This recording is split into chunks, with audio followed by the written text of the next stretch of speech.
I use the same product on both sides of my eye, but the outcome is different, and this is as a result of techniques and mistakes. In this video, I'm going to show you how to avoid these mistakes so that you can get a perfect and radiant finish when you do your makeup.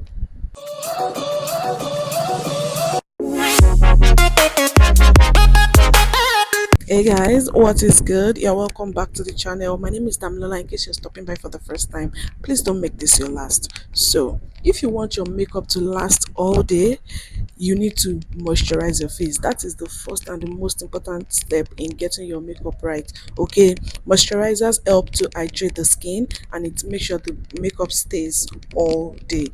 Now, this is where people make mistakes. It is not just enough to moisturize your skin, but you have to make sure you are choosing the correct moisturizer for your skin. If you have an oily skin or a combination skin, then you want to avoid moisturizers that have oil in them. If you have dry skin, you can get away with using moisturizers that have oil, but just make sure you are using one that doesn't clog your pores. That being said, I'm going to section my face for this makeup. This side is going to be for the common mistakes that we make, and I mean that will teach you to avoid those mistakes, and this side will be for the right application. Another mistake people make is with the primer. Okay, primers are essential because you need something to, like fill your pores, grip the makeup, and keep the oiliness on your face at bay. Primers also prevent the makeup from separating, especially around the T-zone area. So you see why you need a primer. Also, primers help to grip the makeup and make sure your makeup lasts all day. When you are choosing your primer, make sure you choose the right one for your skin. If you have an oily skin, then mattifying primers are usually the best. Then if you have a dry skin, there are a lot of hydrating primers that you can choose from. When applying your primer, make sure you avoid your under eye because you don't want that area to be dry. Next is foundation, which is the base of the makeup. Foundations help to unify and even out our skin tone. So you want to make sure you choose the right one for your skin type, for your skin color, and your undertone.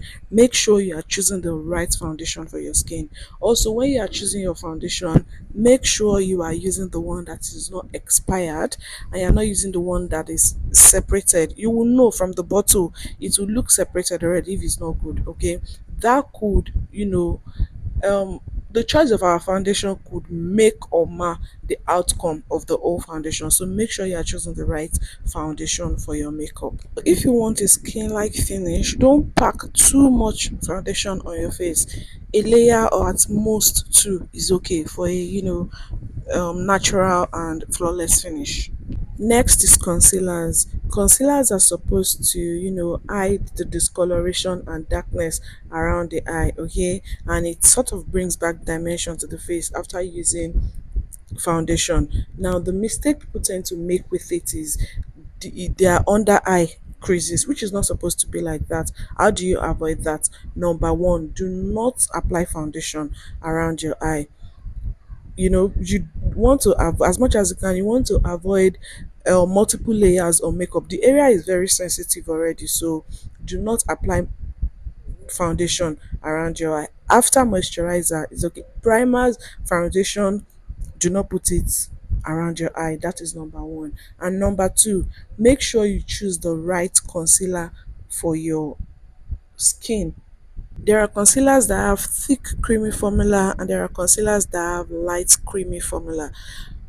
The light creamy formula concealers are usually, advised. Number one, they are buildable, and number two, they are easily blended. I find that the concealers that are thick and creamy in nature tend to settle under the eye because it is not, you know it is not easily well blended. Do you understand what I'm saying? Especially if you don't have a hang of it. Allow your concealer get tacky a bit before you blend it. That way you will have full coverage.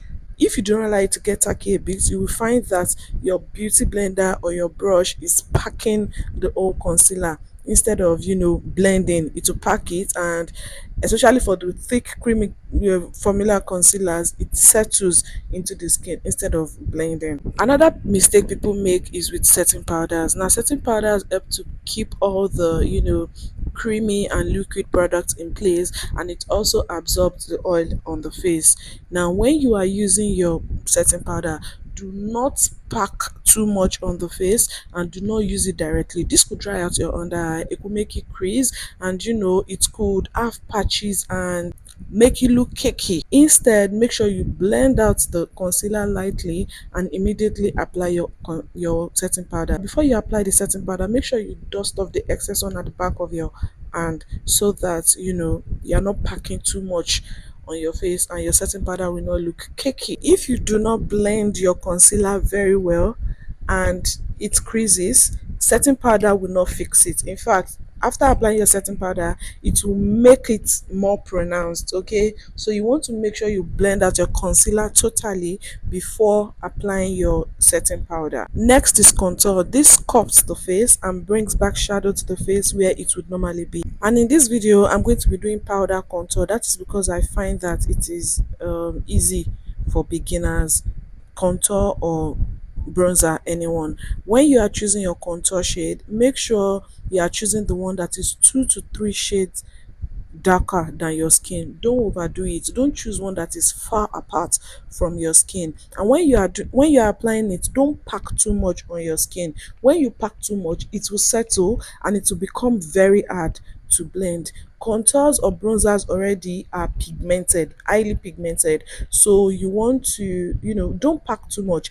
Instead, apply lightly in a circular motion on areas where you want to bring back shadow. Applying your contour in a circular motion from start to finish will give a more natural and realistic look. I mean, compared to this. Another mistake people make with makeup is using dirty brushes and dirty beauty blenders or sponges. Apart from the fact that these brushes and sponges can harbor bacteria, you can also transfer makeup from, I mean, if you've used a beauty blender or a brush before, you can transfer products from previous makeup to the new makeup, and you don't want that. So make sure your beauty blenders and your sponges are clean. I mean, because of bacteria and because you don't want to transfer makeup products. Another mistake people make is with the application of blush. First and foremost, blush is supposed to add color, life to your skin. Okay, so when you are applying it, don't do too much, and don't try to make funny faces when you're applying it. This is what happens when you do that. You find that the blush doesn't apply well, so at the end of the day it will settle on a particular area. Okay, that is not your face. That face you are trying to make is not your regular face, so do not apply it that way. Apply it as you would other products. Honestly, for beginners, I will recommend powder blush because that gives you like control over the blush. With cream, you might not know how and when to use it. So yeah, powder blush. When you are choosing your blush, make sure you choose the right blush for your face. If you have oily skin and as a beginner you do not have any business with creamy blush, or those ones that are like not gel, not liquid, you understand the ones I'm talking about, please avoid them, because if you have an oily skin, it lifts off your skin. I have an oily skin, so that is why I know these things. Next is highlighter. Honestly, these are like my least favorite makeup products, and I think it's because people misuse it. Okay, now I find that highlighters that have powder finish instead of glowy finish are prettier. Okay, when you're applying your highlighter, don't pack too much on your skin. Just swerve it around and place it nicely on your skin. That way you get a nice finish. The last makeup mistake that we need to avoid for this video is the lips. Make sure your lips are hydrated. Okay, if you want your pencils, your lip stains to apply well, to glide smoothly and to blend well on your lips, make sure they are moisturized. Do you make some of these mistakes when you apply your makeup? Please let me know in the comment section. I would love to read from you guys. And please guys, subscribe to my channel, like, and if you can, please share. I'll see you guys in my next video. Bye guys.